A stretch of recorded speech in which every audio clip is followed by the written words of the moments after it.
자식들은 하나님의 기업이라 하십니다라는 제목으로 하나님의 말씀을 전하겠습니다. 한번 옆 사람과 인사하십시오. 담장을 넘는 축복을 받읍시다. 땅에서 하늘의 문을 여는 성도가 됩시다.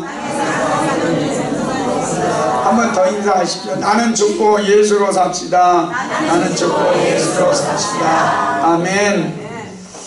여러분, 성경에는 두 가정이 나옵니다. 하나는 한나의 가정이고 하나는 엘리 제사장의 가정입니다.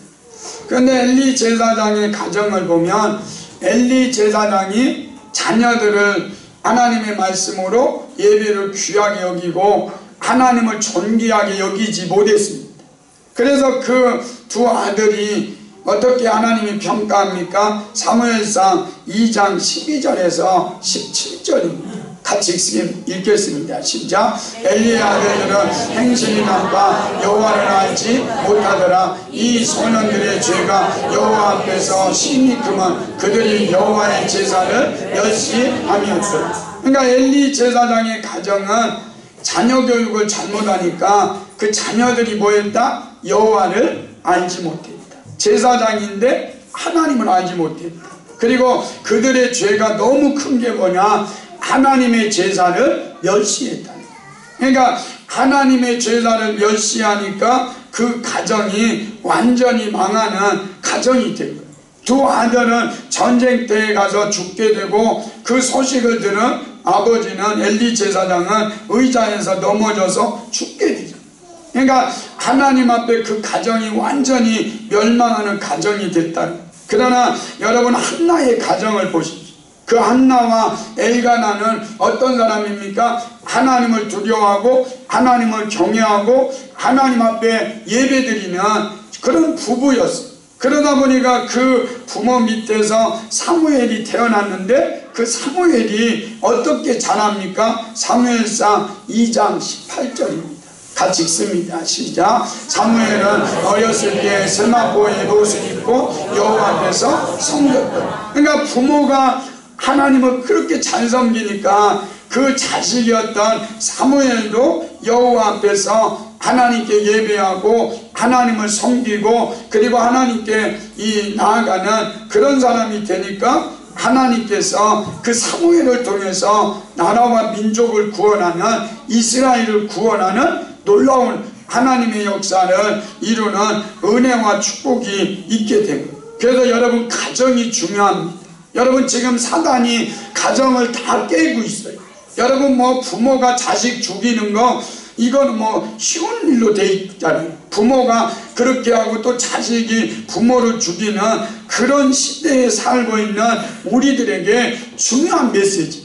여러분의 가정이 하나님을 섬기는 가정이 되고 부모가 예수를 잘 믿는 부모가 되고, 그래서 여러분의 자녀들은 사무엘처럼 하나님 앞에 믿음으로 사는 사람이 될 때 그 가정이 세상을 이기는 거예요. 그리고 세상을 변화시킬 수 있어요.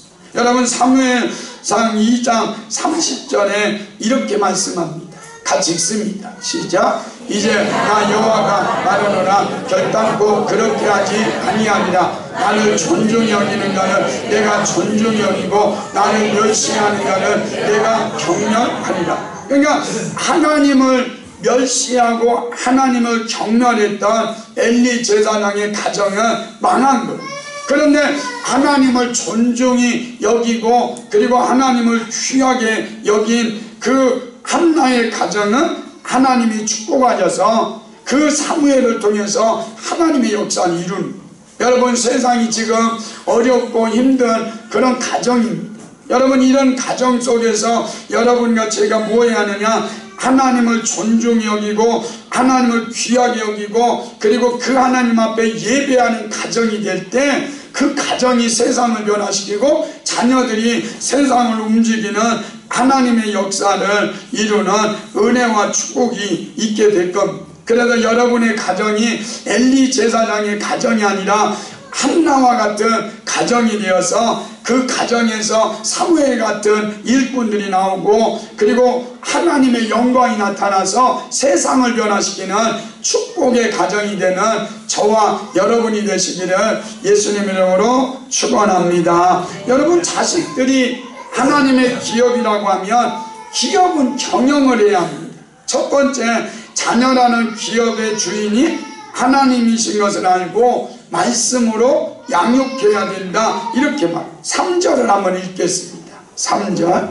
시작. 보라, 자식들은 여호와의 기업이요 태의 열매는 그의 상급이로다. 그러니까 보라, 자식들은 누구의 기업이다? 여호와의 기업이다. 그리고 자식들은 그의 상급이다. 그러니까 여러분, 자식은 하나님의 기업이고 하나님의 상급으로 하나님의 복으로 주신 것이지 자식을 짐으로 주신 것이 아니라.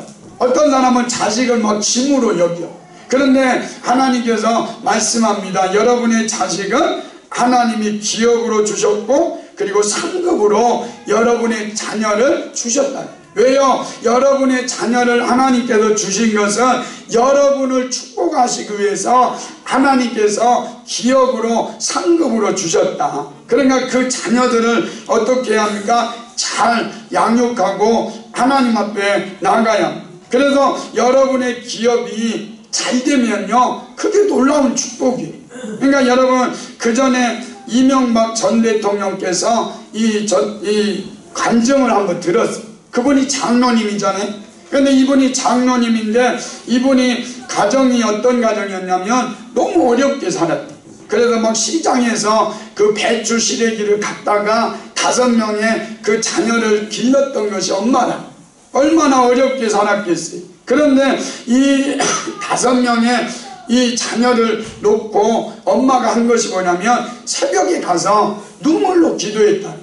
하나님, 우리 자녀들을 축복해 주세요. 내가 하나님을 존중히 여기고 내가 하나님 앞에 귀하게 여기면서 믿음으로 삽니다. 우리 자녀들을 축복해 주세요. 그리고 새벽 기도 가다 오면 5명의 자녀를 깨놓고 계속 기도해 줬다. 그런데 이명박 전 대통령이 이 마지막 막내였죠. 그 막내를 위해서 그렇게 눈물로 기도하고 너희들이 하나님을 잘 섬겨야 한다. 하나님이 너희들의 인생을 책임져 주신다. 그러면서 하나님 잘 믿게 했더니 그 기업이 어떻게 됩니까? 대통령이 돼가지고 영향력을 발하는 그런 놀라운 역사를 이루는 은혜와 축복이 있게 되고. 그러니까 여러분의 자녀의 기업이 잘 되면 그 기업을 통해서 하나님이 영광을 받으시는 거예요. 그 기업이 잘 됐을 때 그는 그 자리에서 영향력을 발하는 그런 놀라운 믿음의 역사를 이루는 거예요. 그래서 여러분, 하나님이 주신 기업, 이 자녀들을 누구 앞에서 길러야 돼요? 하나님 앞에서. 하나님의 말씀으로, 그리고 하나님의 자녀들을 여러분과 제가 양육해요. 그러니까 자녀는 하나님께서 잠시 여러분에게 위탁한 기업이다. 그러니까 하나님께서 여러분의 자녀를 너 잘 길러라, 말씀대로 기르고 하나님 앞에 존귀하게 길러라. 그리고 하나님께서 여러분의 자녀를 위탁해 주셨다면 여러분의 자녀를 보면서 누구를 봐야 돼요? 하나님을 봐야 돼요. 여러분의 자녀 속에 있는 하나님을 보면서 여러분의 자녀를 어떻게 대하느냐? 예수님처럼 대하는 거예요. 왜요? 그 안에 예수가 있기 때문에. 그래서 여러분, 자녀가 이 말하는 역할이, 성경에서 말하는 부모의 역할이 뭐냐면 아이들을 하나님께로 인도하는 자, 아이들을 하나님께로 인도하는 자가 성경적인 부모라는 거예요. 성경적인 부모는 반드시 아이들을, 자식들을 하나님께로 인도하는 일에 힘을 쏟으면 된다는 거예요. 그러니까 부모가 해야 될 일이 뭐냐? 자녀들을 하나님 만나도록, 자녀들이 하나님께로 인도하도록 거기에 모든 것을 쏟고 거기에 힘을 쓰면 하나님이 책임져 주신다. 여러분의 자녀를 여러분이 어떻게 책임져요? 여러분 자녀가 눈에 보이지 않으면 여러분이 책임질 수 없어요. 그런데 하나님께서 여러분과 제가 우리의 자녀를 하나님께 맡기면 전능하신 하나님이, 불가능이 않는 하나님이 이 천지만물을, 우주를 창조하시고 그리고 지금까지 수많은 사람들을 책임져 책임져 주신 하나님께서 여러분과 저의 자녀를 책임져 주시면 하나님이 그들을 통해서 일하십니다. 그래서 우리는 내가 내 자식을 길러야지 이러고 막 그 자식을 자기 소유처럼 잔소리하고 그래서 안 되면 이 왼수 막 이러지 말라는 거예요. 여러분의 자녀를 누구에게 맡겨라? 하나님께 맡기고 그 자녀가 하나님 만날 수 있도록 나아가. 잠언 3장 5절에서 6절입니다. 같이 읽습니다. 시작. 너는 마음을 다하여 여호와를 신뢰하고 내 명철을 의지하지 말라. 너는 범사의 그를 인정하라. 그리하면 내 길을 지도하리라. 그러니까 너는 마음을 다하여 여호와를 신뢰하고 내 명철을 의지하지 말고 자녀를 양육하라. 여러분, 우리나라에 정주라는 곳에 박연순 집사님이라는 분이 있었어요. 그러니까 한국 교회사에 보면 정말 유명하신 분들이 많아요. 그런데 이분이 불교를 믿다가 예수를 믿은 거예요. 이 선교사님을 통해서 예수를 믿게 되니까 너무 좋아가지고 뭐 집에서 있을 수가 없다. 나는 교회에서 살아야겠다. 그리고 집 팔고 돈 팔고 이 교회로 들어온 거예요.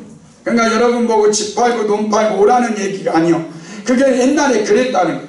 그래서 돈 팔고 집 팔고 들어와서 교회에서 사찰로 일하면서 매 시간 예배드리고 하나님께 기도하고 그러는 거예요. 그런데 그 자식을 어떻게 하겠어요? 하나님 책임져 주세요. 그리고 기도하고 있었는데 알메킨이라는 선교사가 그 모습을 보면서 감동받아.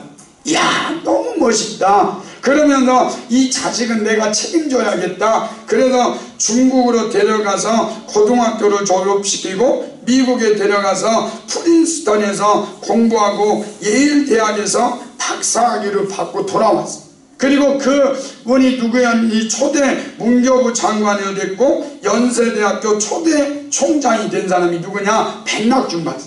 그러니까 엄마가 정말로 하나님만을 의지하고 나아갔더니 하나님께서 알메킨이라는 선교사를 움직여가지고 하나님이 도우십니다. 그러니까 여러분의 자녀가 정말로 잘 되기를 원합니까? 여러분의 자녀가 열방을 축복하는 그런 하나님의 사람들이 되기를 원합니까? 그렇다면 여러분이 하나님을 잘 섬기십시오. 하나님을 의지하십시오. 그러면 하나님께서 여러분 사람도 보내주고요. 우리 젊은 청년들은 막 부모가 잘 믿으면 좋은 남자 보내주고요. 남자는 좋은 여자 보내주는 거예요.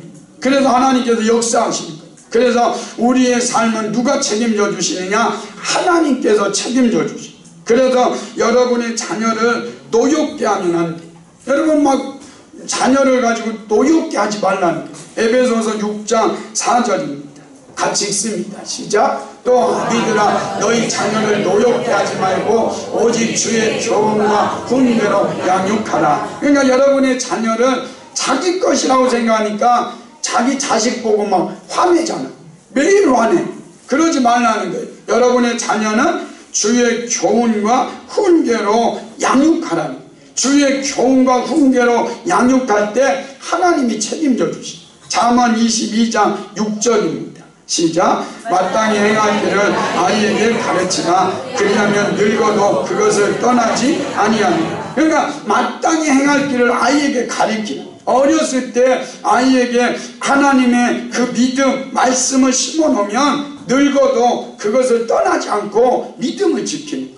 그래서 여러분의 자녀가 하나님을 만나도록 그리고 하나님을 경험하도록 그들에게 인도에만 하나님께 나아가면 하나님께서 은혜를 주시죠. 여러분 우리 한국교회에서 가장 귀중하게 막 교육하는 게 뭡니까? 유태인의 교육이에요. 여러분 유태인들을 어떻게 교육합니까? 그들의 국민교육 현장이 있어요. 여러분 우리나라 국민교육 현장이 있듯이 이 유대인에게는 국민교육 현장이 있는데 그게 신명기 6장 6절에서 8절 말씀입니다. 우리 같이 읽겠습니다. 시작. 오늘 내가 내게 말하는 이 말씀을 너는 마음에 새기고 내 자녀에게 부지런히 가르치며 집에 앉았을 때든지 길을 갈 때든지 누웠을 때든지 일어날 때든지 이 말씀을 강론할 것이며 너는 또 그것을 내 손목에 매어 기호를 삼으며 내 미간에 붙여 표로 삼고 내 문설주와 바깥문에 기록할지니. 그러니까 유대인들이 세계와 열방을 축복할 수 있었던 이유가 여기에 있다. 그러니까 부모님들이 먼저 말씀으로 무장하고 그 말씀을 가지고 자녀들을 양육했더니 그 유대인들이 머리가 되고 꼬리가 되지 않는 축복, 밑에 위에 있고 밑에 있지 않는 축복을 주신 거예요. 결국 그들의 세계 곳곳의 각 분야에서 괄목한 성과를 이루죠. 노벨 수상자의 26%가 이 유대인이고 3천여 개의 대학에서 가르치는 교수와 변호사와 상위권 20%가 유대인이다. 그리고 미국에서 큰 빌딩이나 주요 은행, 대형 백화점 주인의 90%가 유대인이라는 거예요. 정치, 경제, 문화 이런 모든 부분에서 그들이 머리가 된 이유가 뭐냐? 이 말씀에 있다는 거예요. 부모가 정말로 하나님의 말씀을 가지고 자녀를 양육했더니 그 자녀들이 하나님이 책임져 주셔서 세계와 열방을 축복하는 그런 믿음의 역사를 이루는 은혜가 있게 돼요. 여러분, 유대인보다 우리나라는 공부 더 많이 가르쳐요. 그런데 여러분, 우리나라에서 노벨상 하나 나왔죠. 그러니까 여러분, 우리가 중요한 게 뭐냐? 하나님의 말씀으로 양육하면 하나님이 그 영혼들을 책임져 주시고 하나님이 축복해 주신다. 그래서 우리 교회, 우리 성도들이 이 말씀을 가지고 우리는 붙여놔요. 그리고 여러분의 자녀를 말씀으로 양육하고 그리고 하나님 앞에 나아가면 하나님께서 머리가 되고 꼬리가 되지 않는 축복, 위에 있고 밑에 있지 않는 축복을 주십니다. 그래서 그 자리에서 우리는 자기를 부인하고 하나님께 영광 돌리는 그런 삶을 살아가는 거예요. 이것이 여러분의 자녀의 삶이에요. 여러분의 자녀를 왜 잘 길러야 합니까? 여러분의 자녀가 왜 잘 돼야 합니까? 여러분의 자녀가 높은 자리에서 자기를 부인하고 그곳에서 하나님이 하셨습니다. 하나님이 이 일을 하셨습니다. 그리고 하나님께 영광 돌리는 그런 사람들을 되기 위해서 여러분의 자녀가 잘 돼야 돼요. 그리고 그 자녀들을 통해서 하나님의 역사를 이루어가요. 잠언 3장 3절에서 4절입니다. 같이 읽습니다. 시작. 인자와 진리가 내게서 떠나지 말게 하고 그것을 내 목에 마여 내 마음판에 새기라. 그리하면 내가 하나님과 사람 앞에서 은총과 귀중 여김을 받으리라. 여기에 보니까 인자와 진리가 하나님의 말씀을 떠나게 하지 말고 그것을 내 목에 마며 내 마음편에 새기라. 그러면 내가 하나님과 사람 앞에서 은총과 귀중 여김을. 여러분, 하나님 앞에 사람 앞에 은총과 귀중 여김을 받는 것이 그냥 뭐 거지같이 사는 건지 아십니까? 아니라는 거예요. 하나님께서 은총과 귀중 여김을 받는다는 것은 높은 자리에 올리고 영향력 있는 자리에 있는 거예요. 그렇게 하나님이 쓰시겠다. 여러분, 제가 강영우 박사님 책을 또 한번 이렇게 보면서 이 강영우 박사님이 돌아가셨잖아요. 그런데 이분이 어릴 적에 아버지가 돌아가셨고 17살 때 축구공에 맞아 눈이 먼 거예요. 그러면서 누나가 그 소식을 듣고 누나도 뭐 어려움 당하고 그러면서 가정이 정말 어려워졌어요. 그런데 이 어려울 때 강영우 박사가 뭐 했냐면 예수님을 믿었어요. 그 예수님을 믿고 그가 공부해가지고 맹인학교를 들어가고 그리고 연세대 인문계열 전체 차속으로 졸업합니다. 그러면서 졸업 후에 며칠 후에 10년 동안 자기를 돌봐주던 석은옥이라고 하는 이 숙명여대 영문과 출생의 지성과 미모를 갖춘 여인과 결혼입니다. 그러니까 여러분, 예수님을 잘 믿으니까 이런 미모의 여자가 오는 거예요. 우리 한국교회가요, 남자가 없어요. 여자가 너무 많아가지고 결혼하는데 문제가 많잖아요. 우리 교회도 청년들 미모가 뛰어나잖아요. 그런데 이제 그 미모에 이 교회에서 결혼하려면 어려우니까 자꾸 막 외부로 가서 세상의 남자들이 너무 잘생겼잖아요. 교회 오빠들은 별론데 세상 오빠들이 너무 잘생긴 거예요. 그래서 세상 오빠 쫓아가다가 망하는 거예요. 그래서 여러분, 이 남자도 맹인이잖아요. 여러분 생각해 보십시오. 맹인이고 가진 것 없는데 정말로 엘리트, 미모, 지성을 갖춘 여자가 와가지고 결혼해가지고 그 자녀를 얼마나 잘 길렀는지 몰라요. 그래서 오르지 못할 산은 없다 이런 책들을 쓰면서 자녀 교육의 대가가 된 거예요. 그래서 이 자녀들이 한 사람은 하버드 의대를 나와 안과 의사가 되고, 작은 아들은 남부 최고의 병원인 두크법대를 나와 리처드더빈 상원의회 고문 변호사가 돼요. 그러면서 자녀를 너무 양육을 잘했어요. 그러면서 이분이 돌아가실 때 암으로 돌아가셨어요. 그런데 나는 수술하지 않는다. 그러면서 재산을 전부 환원하고, 사회에다 환원하고 자식들에게 유언하죠. 너희들은 내가 믿는 하나님을 잘 믿어라. 나를 이렇게 축복하신 분이 하나님이다. 그러면서 마지막 임종할 때 그 자녀들이 너무 귀하게 본 거예요. 야, 우리 아버지가 믿는 하나님, 우리 부모님이 믿는 하나님 너무 멋지다. 나는 끝까지 그 부모님이 믿는 하나님을 믿겠다. 그러면서 그 가족이 죽음 앞에서 기뻐했어요. 여러분, 우리의 인생이 이랬으면 좋겠어요. 여러분과 저희 인생을 마치면서 여러분의 자녀를 모아놓고 나와 함께 하신 하나님이 이렇게 놀라운 축복을 줬다. 너희들도 나와 함께 하신 그 하나님을 믿고 마지막 잘 살다가 우리 천국에서 만나자.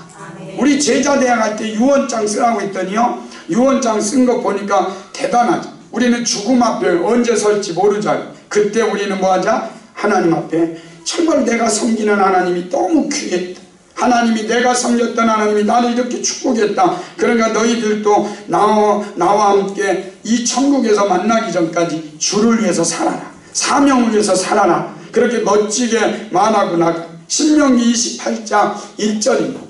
신명기 28장 1절 시작. 내가 내 하나님 여호와의 말씀을 삼가 듣고 내게 명령한 그 모든 명령을 지켜 행하면 내 하나님 여호와께서 너를 세계 모든 민족 위에 뛰어나게 하실 것이나. 아멘. 이 약속의 말씀이 여러분의 자녀들에게 임하시기를 예수님 이름으로 축원합니다. 두 번째는 자녀에게 신앙의 유산을 물려주라.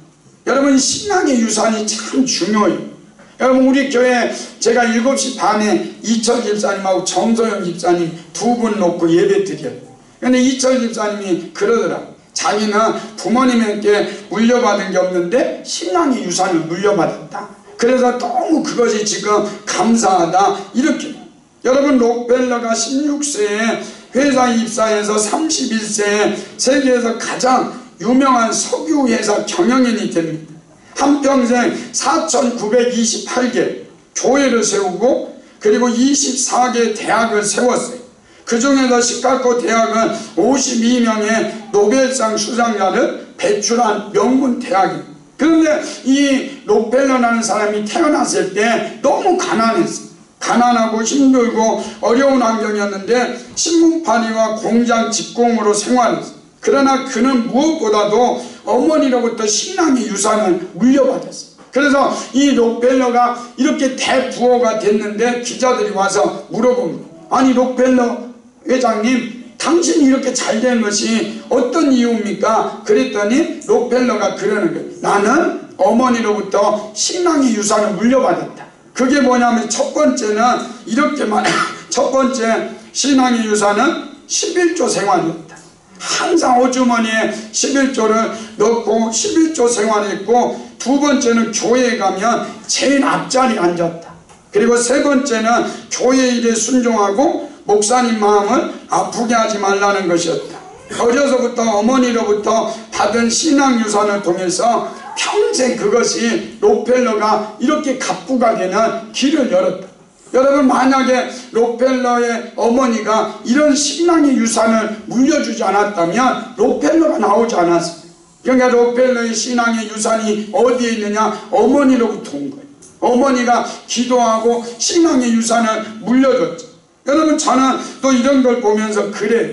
우리 김순희 집사님도 이 신앙의 유산이 있어요. 그래서 엄마로부터 신앙을 전수받고 있잖아요. 그러니까 여러분, 정말 여러분의 부모가 예수를 믿고, 그래도 여러분이 예수를 믿고 그 신앙의 유산을 물려주면 여러분의 자녀는 망하지 않는 거예요.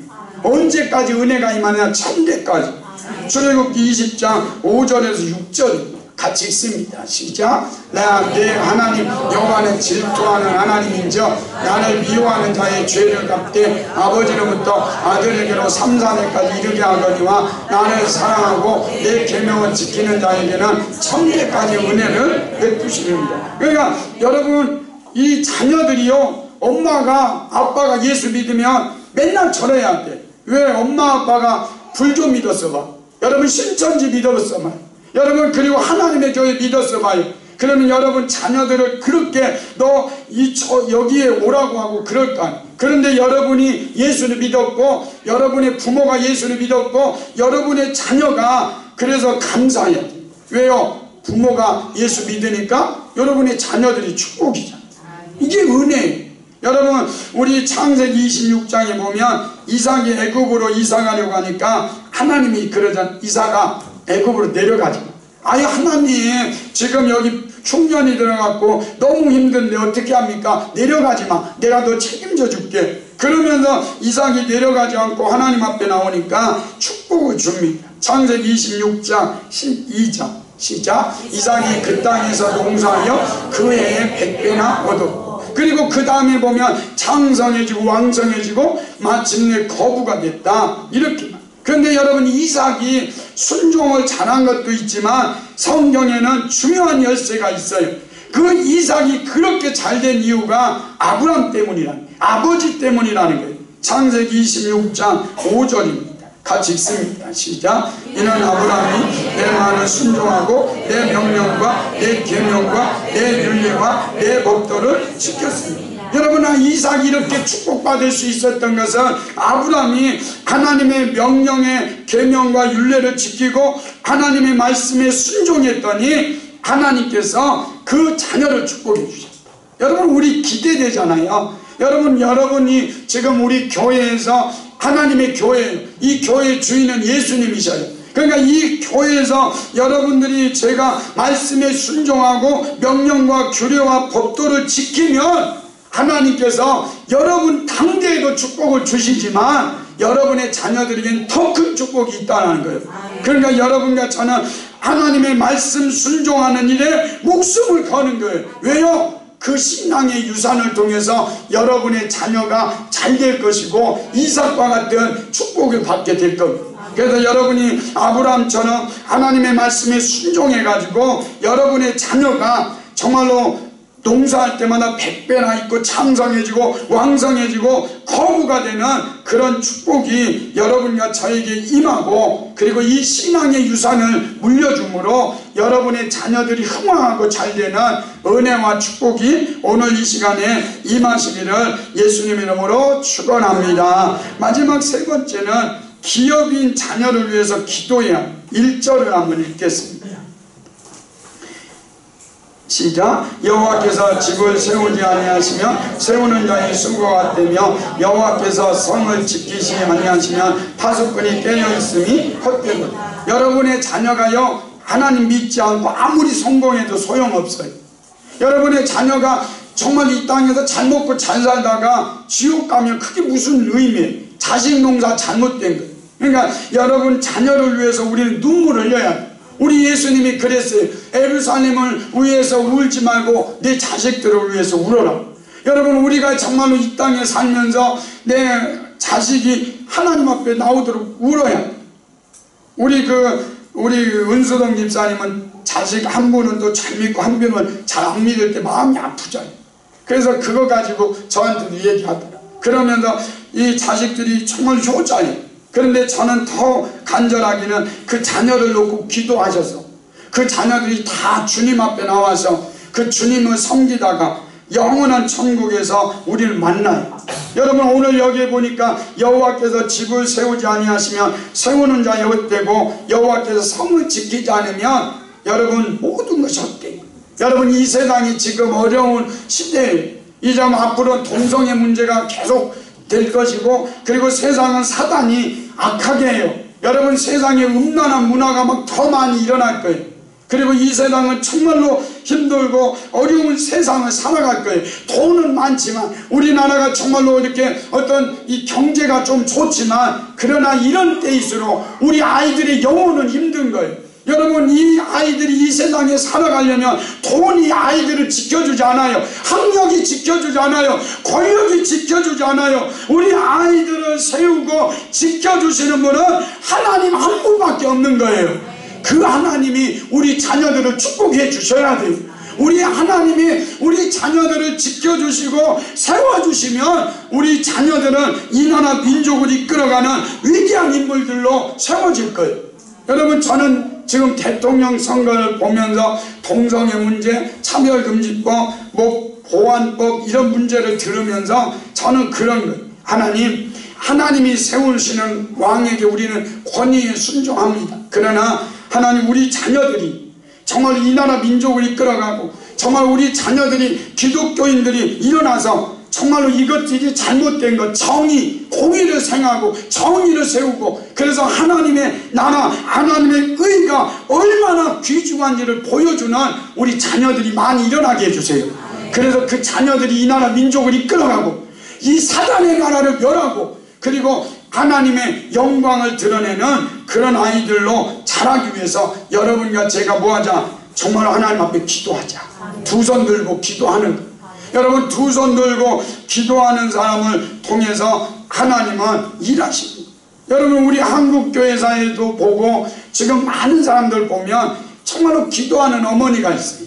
기도하는 아버지가 있어요. 그러니까 기도하는 어머니는 많은데 기도하는 아버지는 별로 없잖아요. 그런데 기도하는 아버지, 기도하는 어머니가 있으면 그 자식은 망하지 않는 거예요.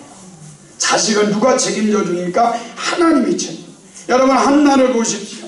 이 한나가 아기를 놓지 못할 때 하나님 앞에 눈물로 기도하죠. 하나님, 아기를 주세요. 그럴 때 하나님께서 그 기도를 들으시고 아기 사무엘을 줍니다. 그래서 사무엘을 주고 나서 그가 이렇게 고백합니다. 사무엘상 2장 27절 28절 같이 읽습니다. 시작. 아이를 위하여 내가 기도하였더니 내가 구하여 기도한 바를 여호와께서 내게 허락하십니다. 그러므로 나도 그를 여호와께 드리되 평생을 여호와께 드리나이다 하고 그가 거기서 여호와께 경배하니라. 여러분, 사무엘이 나라와 민족을 구원하는 이스라엘의 위대한 선지자가 될 수 있었던 것은 사무엘 뒤에 누가 있었다? 기도하는 어머니가 있었다. 그 기도하는 어머니 한 사람이 사무엘을 길러내니까 그 사무엘이 이스라엘 역사를 이끌어가는, 이 이스라엘 역사에 소망을 주는 그런 아이로 자란 것. 여러분이 하나님 앞에서 기도하십시오. 여러분의 자녀를 위해서 기도하십시오. 여러분의 자녀가 지금 보이는 것은 공부도 못하고 찌질같이 보일지 모르지만 하나님 앞에 두 손 들고 기도하십시오. 하나님께서 그 자녀들을 통해서 이 나라 민족을 뒤집어 놓고 이 나라 민족을 이끌어가는 위대한 인물들로 하나님께서 세워주실 겁니다. 그때 여러분의 자녀들이 이렇게 고백했으면 좋겠어요. 나이가 이렇게 잘된 것은, 내가 높은 자리에 올라가고 내가 이렇게 영향력 있게 산 것은 기도하는 어머니가 있었다. 나를 위해서 눈물로 기도하는 어머니가 있었다. 여러분, 저는 기도하는 어머니 그러면 마음이 아파요. 제가 어머니를 전도해 가지고 어머니가 이제 몇 년 사시다가 이제 돌아가셨기 때문에 기도의 어머니가 없잖아요. 그런데 여러분 기도하는 아버지가 되고 기도하는 어머니가 되십시오. 그러면 그 자녀는 정말로 축복받는 자녀가 될 것입니다. 그리고 마지막으로 여러분의 자녀가 성령 받기 위해서 기도해 주시는 여러분의 인생을 책임져 주실 분은요, 여러분 사람이 아니에요. 여러분 부모가 여러분 자녀 책임 못 주셔요. 그런데 성령님이 오시면 그 성령님이 이렇게 하신다는 거예요. 요한복음 14장 26절입니다. 같이 읽습니다. 시작. 보혜사 곧 아버지께서 내 이름으로 보내실 성령, 그가 너희에게 모든 것을 가르치고 내가 너희에게 말한 모든 것을 생각나게 하리라. 보혜사 같은 분이 곁에서 도와주시고 여러분 자녀를 곁에서 도와주시고 모든 것을 생각나게 하시고 모든 것을 알게 하시고 가르쳐 주시는 위대한 스승이 누구냐? 성령님이셔요. 그 성령님이 여러분의 자녀를 인도하시고 이끌어 달라고 그 자녀를 위해서 축복하십시오. 여러분의 자녀가 성령의 충만함을 받고, 그리고 여러분의 자녀가 여러분이 그랬잖아요. 성경적인 부모가 뭐냐? 하나님께로 자녀를 인도합니다. 그런데 성령님이 오시면 여러분 그 성령님은 여러분의 자녀를 진리 가운데로 여러분의 자녀를 인도해 주시는 분이 성령님이시라는 거예요. 그래서 성령님이 이곳에 오셔서 여러분들을 축복하시고 여러분의 자녀를 주님께서 모든 진리 가운데 여러분의 자녀를 인도하셔서 여러분의 자녀가 잘되고, 그래서 여러분의 자녀가 사명을 위해서 목숨 걸고 여러분의 자녀가 세계와 열방을 향해서 복음을 증거하고 우리 교회에서 선교사도 일어나고 세계와 열방을 축복하는 대통령도 나오고, 그리고 정치, 경제, 문화 모든 면에서 하나님의 영광을 돌리는 성령의 사람들이 일어나기를 예수님 이름으로 축원합니다. 우리 찬양하겠습니다.